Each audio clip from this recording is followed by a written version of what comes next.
how's it going? It's been a long time. We've got some strange waves appearing over the camera, but that's just the lights in here, so ignore that. It's great to be back with my friend and pal, Bob. How? And how are you doing, Bob? I've been good. It's been a good summer. It hasn't It's been a hot summer. Very hot. Now it's a wet autumn. It is. It is wet, isn't it? My garden's like a biscuit, but you don't want to know that because this is about guitars, not plants. No, and he's a very good gardener.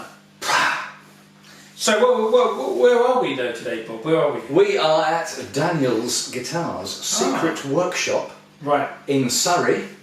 It's a very posh place, isn't it? It's a very posh place. That's why we have the attire. We're Yacht dressed up, Surrey styling, Sorry, style. rather than not London styling. I've actually seen a few photos of Eric Clapton with his pullover trip. Oh, really? Same fashion. So I'm channeling.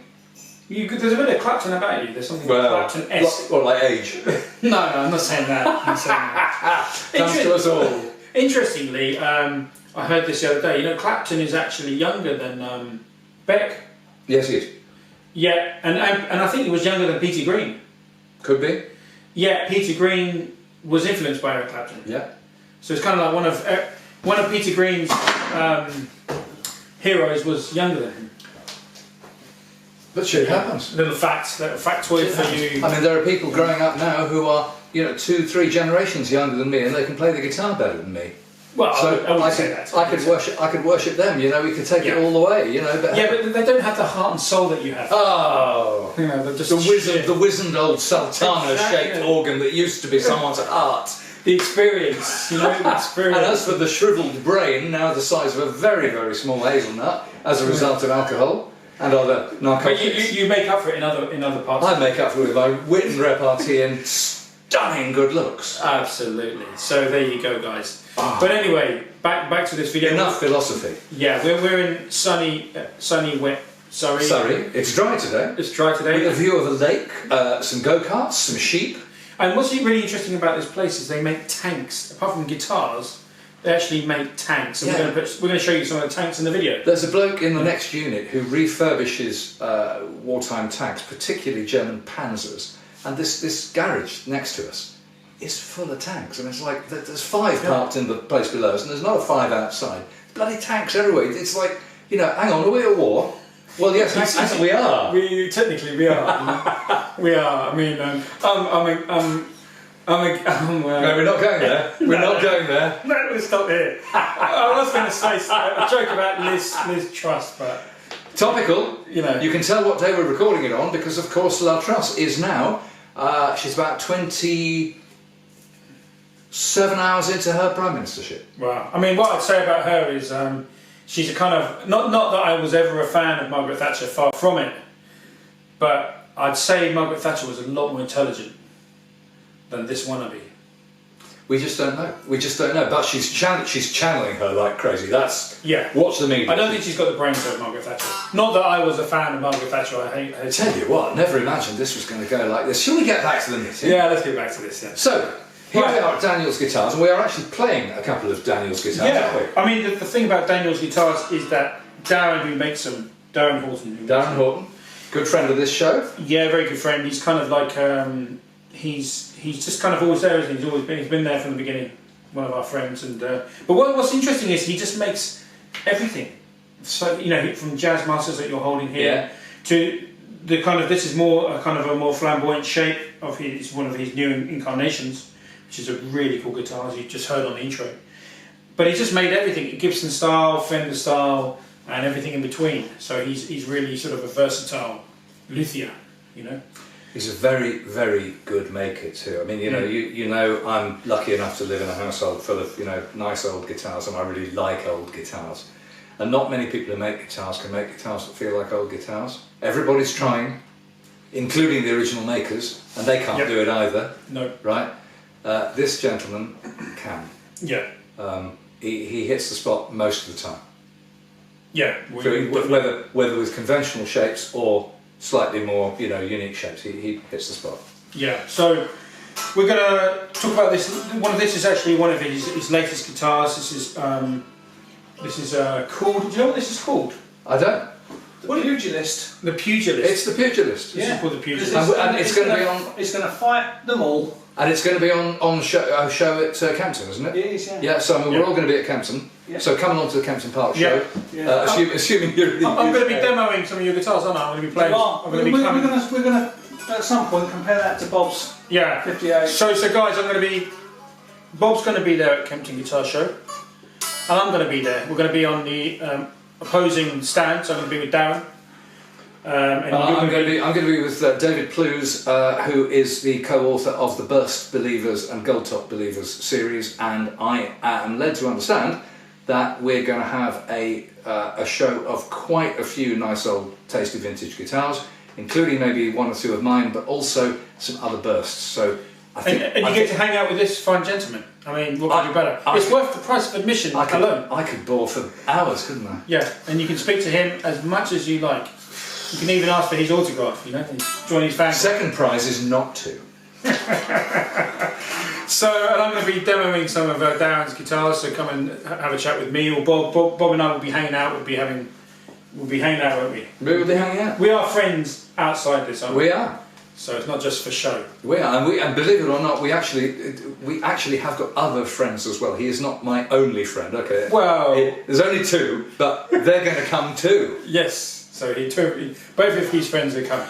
All of his friends. All my friends. All of his my friends. entire retinue. So yeah. Back to the knitting yet again. Back to this. So we've got. We're not going to talk about these pickups, okay? We're not going to mention who. We're not going to, who makes these. We're not going to talk about Mojotone pickups. No, not. But yeah, Mojotone. No, they're not Mojotone, are they? No. Mojotone makes something else. What do they make? Amps? They make better pickups. No, American. They're American. Yeah. They make amps or pickups. Pickups. They make it. Mojo Pickups. I'm going to riff now. Why would you call your business Mojo to somebody established already in the business making something? Who was first? If I can't Who tell was the first? difference, and I'm supposed to be a bloody geek.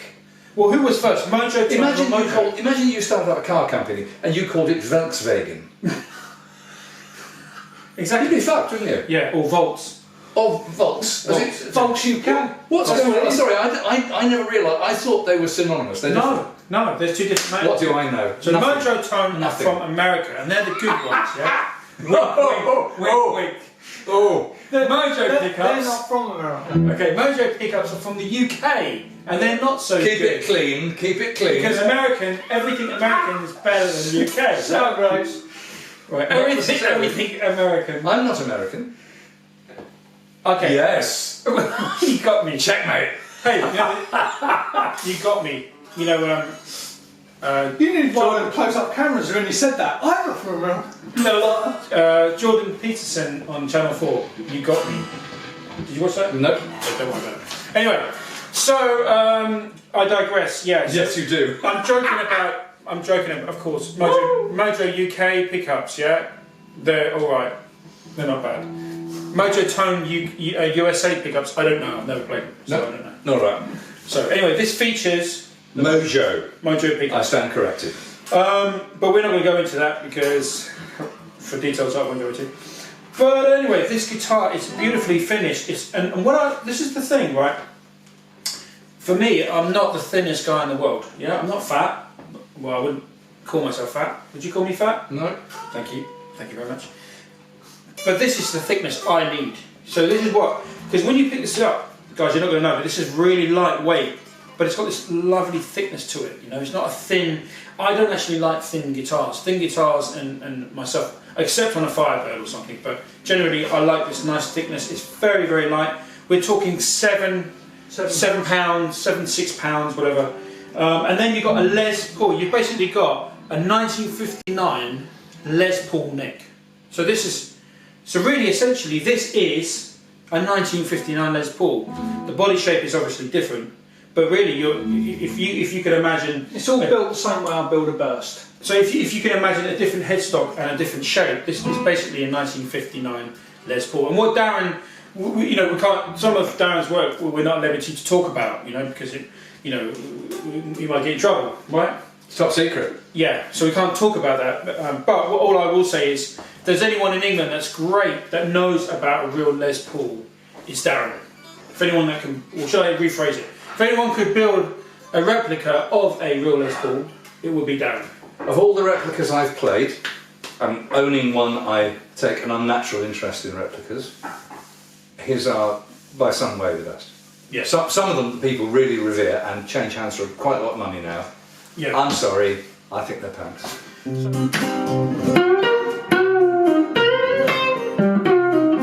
that's our neck position. Go to the middle.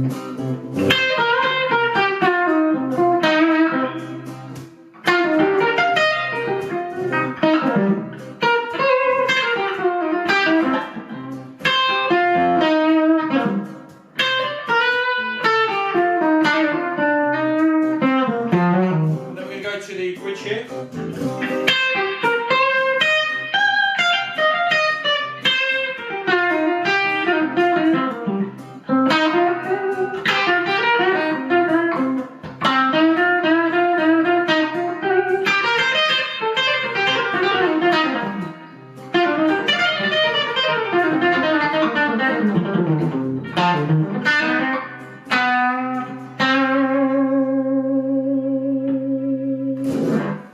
So basically what you've got here, Bob, is a 1959 Les Paul. We've got this really kind of unique, interesting, what I call a flamboyant shape, which I love, you know. When it balances beautifully, and we've got a nice little kind of cutaway thing, which is nice. Belly cut. A belly cut For here. people who might be fat. I'm not fat. No, but I'm saying people who might be. Okay, right. So you got Diplomacy there. Thank you. And we've got a nice little heel here, neck heel, axis joint, which is a beautiful. I mean, you love that, don't you, Bob? Oh, this is fantastic for reach. This is the way this is carved away, and it feels kind of a bit like bone. The way it's carved, the shape of it, it's very organic. Yeah. And what do you feel about the neck? Because we've got a burst owner sitting next to me. Yeah, the neck is great. The neck feels fantastic. It's the right contour. It's big enough. And interestingly, what's always wrong on these replicas is the shoulders. So around the binding, they always feel a bit lumpy and a bit fat to me, and that's one of the telltales. You said that about my ESP Navigator. Absolutely. Yeah. And it's true of a lot of guitars. And, yeah. and now, you know, there's this fashion in amongst higher end American guitars in what they call rolled edges. And I think that's all about taking the edges of the neck back in towards the fingerboard ever so slightly. Yeah. And that is much more indicative of an older guitar. Now, whether or not they actually do it, I've never measured them with the micrometer, but they feel like that's what they do, and this has a similar edge profile. So this feels vintage. Yeah. So this is something really unique, and you know, Darren's got a few different models, which we're going to maybe talk to Darren about now, but this is his latest incarnation. So this is fresh off the press. You've seen it first here, guys, on the Bob and Ramon show. So definitely check out, we're going to put all the links in. But let's now go and have a nice conversation with Darren. And actually Bob's going to hang out with Darren and let's find out a little bit more about what he's doing. So here we are in the workshop of Daniel's Guitars with Darren Horton. Now, I should explain that last time we had Darren on the show was over at my place. And Ramon got a bit of criticism from the comments for talking over us and not listening enough to Darren. So that resulted in a video series that was done afterwards where I put Ramon in the doghouse. Somebody had to go in the doghouse, and it wasn't going to be me because I'm management. So that's how it works. Anyway, this time we're just going to talk to Darren a bit more and get a bit more of the lowdown about what he does here, how he started, kind of things he makes, and so on. So let's start with how you started. Well, I was doing another job that I didn't like, and then got to about 39, I suppose, something like that. I thought, I'm off to college. Job with your hands? Yes, yeah. I was just doing scooter mechanics for a friend. I mean, I've done loads of stuff. I've done like photocopier engineer, you know, all stuff. I started off as your mechanic. I started off as a locksmith by trade. Right. Okay. So why guitars? Because my son played. And then, because I was doing martial arts for a long time, and then I got to sort of that sort of age, and I thought, I'm knackered. Okay. And then I heard my son playing some blues. I thought, do you know what, I could sit down and do a bit of that. So I did that, started playing a bit of guitar, and then, as usual, I do stuff with my hands. And then I thought, I want a nice amp. And then I started looking at how much amps were. Yeah. Too much money. And that was back in that day. I mean, yeah. now if you looked at me, your eyes would melt. And then I went off and made my own 18 watt amp. And then I started trying the other amps in the shops, and mine was better. Yeah. And so yeah, and then I sort of started tinkering around with guitars and got to the point where I thought I'll go off to college. So I spent 4 years at college learning how to make acoustics. 4 years? That's a long course. Yeah, because I did. Well, they mucked up my first year. It was supposed to be sort of 2 years full time. Right. But I enrolled, and then what they don't tell you is first come, first served. So I thought, well, I've got a place. Don't matter when I go and enrol. Went to enrol, and they said, oh no, this place is gone. So that annoyed me quite a lot, because obviously if you're So you lost a year. then I sort of went off to part time, just night school, just messing about. Okay. And then obviously went back on to the proper course, Right. but part time for 2 years. Okay. And then the last year was full time. Right. And the emphasis on that course, because I mean, I know That you was for making electrics. That was making acoustics. Yeah. Right. That's what I was going to ask, because normally luthiery courses are mainly about acoustics because there's so much more craft. That was all by hand. My first mould was by hand. Okay. I mean everything. Right. So the first 2 years First principles stuff. was literally make everything by hand. All right. Okay. I remember scraping soundboards Yeah. and back and sides by hand, Yeah. and that's not fun. Yeah. But my love I love Les Pauls. That's how it started. Right. So I came And in out. particular, the sound of old Les Pauls. Yeah. I mean through vintage good amps. stuff. Yeah. I mean I'm I like the old stuff. Yeah. But no one can afford that. Not true. not anyone I know. Well, I can't afford the things I have these days. No. Very lucky to have them, but you're right. The prices now are crazy. Yeah, Yeah. I mean, even for a junior now, it's just like Absolutely. it's not happening. And not only that, but I've got to the point where I actually don't think there's as much difference between the two, as in something I make and for want of a better, your stuff, they're close enough. Mm-hmm. And Well, we've played your things alongside I mean, mine, and they're in one of our videos. I mean, that's true. the stuff I've got happening now is this is going to be a gold top. So my idea now is to make kind of a modern vintage burst. Yeah. So slightly thinner body. Yeah. Mahogany. Yeah. I mean that's Maple cap. that's Honduran, Right. Eastern maple, Right. all that stuff. Right. But slightly thinner body, slightly thinner cap. Yeah. Just to make things a bit more user friendly. Now we were playing that new model. Yeah, the Pugilist. Right, the Pugilist there. Now that's one thing. That's again, it's a capped guitar, but it's flat. Are Yeah. you going to be making flat or carved? I'm making 3 carved top models Great. because I want to appeal to Yeah. the more the purists. Got to say, I like the carved too. But I've done comparisons between a flat top and a carved top. There's not enough difference to want the extra £1.50 Got it. or whatever it does. Got it. Yeah. You're only getting an aesthetic. Yeah. My opinion. Yeah, There's yeah. not much happening with the cap. There's more to do with what's happening with the body. Yeah. For me, it's down to more what that body weight is. And then the neck tenon, presumably neck material. But I've gone full width on. So I've gone built like a junior. Yeah. So I've gone full width, long tenon. Yeah. Okay. So it's effectively like a junior, but now I've got Yeah. a long tenon like a Right. Les Paul. It's massive. Yeah.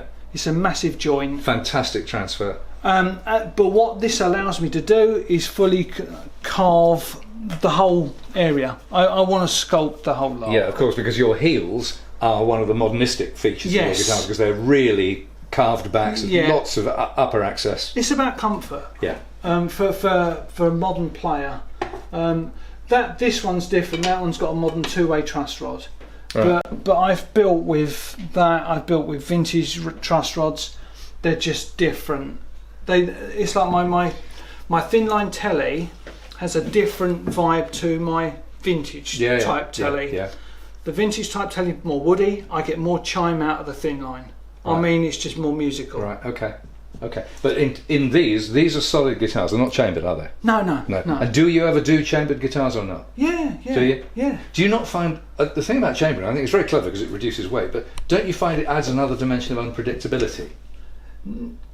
Well, I haven't found any detrimental No? effects. Like, Okay. I built a gold top that was £7.8, Nice. and it was. I mean, it sounds fantastic. Yeah. I mean, it, Strong. oh, just it's Yeah. like it's out there. I mean, it's not hard. You know, it's perfectly. It's just lovely balanced. Yeah. But I did do it sort of slightly different. I only chambered sort of maybe on the bass side. I think I did. Yeah. And I left most of the treble side. You know, I get the body to where I want a weight. So I don't just chamber stuff. Apart from obviously I've got a flamed English walnut that I'm making for someone, and this one's built like a semi, so purely because that body's heavy. Yeah, I can imagine. I mean, it is an incredible piece of wood. So this is English walnut, but English flame. Are you flamed able to catch English. some of the flame on that? Flamed English walnut. But so this one's built like a semi hollow, effectively. But it'll be closed. It won't be holes or anything like that. No, It'll be closed. yeah. It's just literally just so I can reduce the weight, Yeah. and you know, then I'll be sculpting here. Yeah. You know, then all that will be sculpted out. Just stuff that make it more sort of user friendly. Now you've talked about you mainly Les Pauls, but you do make a range of guitars that sort of originally had their roots in either Les Pauls or in Fenders. Yeah. So I've been playing earlier. I've been playing Jazzmaster that you made. That was another one. Yeah. Which I have to say I don't really like Jazzmasters very much, and I found the body unusual because I'm not used to them, but the neck I thought was great. Yeah. Lovely neck. Quite stripy tiger as well, but that's just cosmetics. It felt really good in my hand. Yeah. But I know you make sort of Strat style things and also Tele style. So I see that's a bolt on. This is a set neck, which is much more what I associate with you. Yes, so that's the. I mean, I am a set neck builder. That's your thing. Yeah, Right. that's my kind of. You know, if I build something, that's what I normally build. Okay. But until you've built everything else, you can't work out where you want your models to go. So, and the reason why we got to that is because my Jazzmaster is one of my favourite guitars I've made from this style. Right. I mean, I love this. And you're channeling the offset love this vibe thing into a Les Paul kind of. In my opinion, an offset is probably one of the most comfortable shapes. Yeah. And what I wanted, and then I started looking. I'm not a Fender scale player, so then I want a Gibson scale. I want a smaller body. I want set neck, and then I want to build it like that. Now, some people who've watched this show have seen Ramon and me have a bit of fun with our relationship with PRS guitars, and listening to you just then, it's like I'm not suggesting for a minute that PRS should watch out, because PRS and Darren at the moment are businesses of rather different scales. But for somebody who's thinking about that very compromise, that I want a sort of Gibson and Fender mixed information in a certain scale length, that would be another reason to look at one of your guitars, because you're talking about the slightly shorter, more comfortable scale length. Absolutely, and the other thing as well with these is that there are quite a lot of Les Paul kind of wannabe players out there. They want to play Les Paul and they just don't get on with them. So these appeal to the Fender players. Yeah. That's what will happen. Right. But at some point I'll give Ramon the other ones, my lightweight one and the green one I did. They're different to this, but when you've got a two pickup guitar at £6, that's light. And it kicks butt. Yeah. I mean, it's an incredible guitar. I mean, there's a lot of voodoo talked about. You know, people say, "Oh, it's got to be lightweight, got to be lightweight." I think you take it with a pinch of salt, but I do have to say that certainly my 58 Les Paul is much lighter than a modern Les Paul because it's a lot of the water's evaporated, etc. The 52 Telecaster I spent last weekend playing, which is still my favourite guitar on the planet, only I don't own it, but that is not a heavy guitar at all. No, but then you have got old guitars that weigh a ton. Some Les Paul Customs, for example. Yeah, but even gold tops, there's been like a £10 gold really top. Yeah. And it's just like, no, when you get past £9, that's my kind of goal. Right, okay. If I build a solid body Les Paul, I want it under a smidge under 9 would be. Yeah. That's where I want my tonal for a full carve top. Right. Because I think there's something. Once you go too light, I think it loses something. Right. But these, I mean, in my opinion, you're going to get more versatility than the Les Paul out of these. Right. And yet still retain that vibe. Well, anyway, as I said elsewhere in this video, we're all going to be at Kempton. Darren's going to be exhibiting, so come along to Kempton and have a look at his guitars, have a cop a feel of them firsthand. Just in concluding, any other tricks or specialities you want to spill the beans on, as opposed to any trade secrets that I'm not going to ask you? Any particular preferences or prejudices that inform your work? I'm a Gibson. I'm a vintage Gibson fan. Right. That's really, but I want a modern playing version. I mean, to be fair, Paul Reed Smith originally was a luthier, and he was doing a lot of work on juniors, double cut juniors, and the early PRSs are informed by that. Go back in time, Dan Armstrong, when he made the plexiglass guitar, his template, his touchstone, was a double cut Cherry Junior. You talk about double cuts. I think your double cut TV Yellow has something going on that none of your other guitars do. But when you play it next to the single cut Sunburst, the single cut Sunburst has a grip on the note and I'm talking about unplugged. I don't care about anything else. No, unplugged as well. Oh, okay. The only thing is that the single cut's from 55 and it's got the skinny frets and it's harder to play, but it's got this singing in it that even the Sunburst I've got a 58 TV model to restore. Right. Something. I mean, and it's a basket case. But you'll do an incredible job. I can't wait to see that. That'll be interesting. Oh, fantastic. But a lot of the old guitars, they need work. Well, listen, we've yapped along for long enough. Yeah. You see, it really works sending Ramon to the doghouse behind the camera. It does. Oh, we won't get the habit, don't worry. Okay, so for now, from Daniel's Guitars, Darren Horton, down here in Surrey, thanks. Yeah, thanks. See ya. You all right?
So thanks for watching this video. It's really great to be at Darren's, Daniel's Guitars, and it's goodbye from... It's goodbye from him, and... It's goodbye from him. And from Bob. And next time, we're probably going to, in response to a request, because we do like to play to our audience, even if we don't come here very often, we're going to do something on acoustics. That's right. The next time we're going to meet up, it's going to be unplugged. Bob and Ramon. What could possibly go right? Take over, guys. Cheers.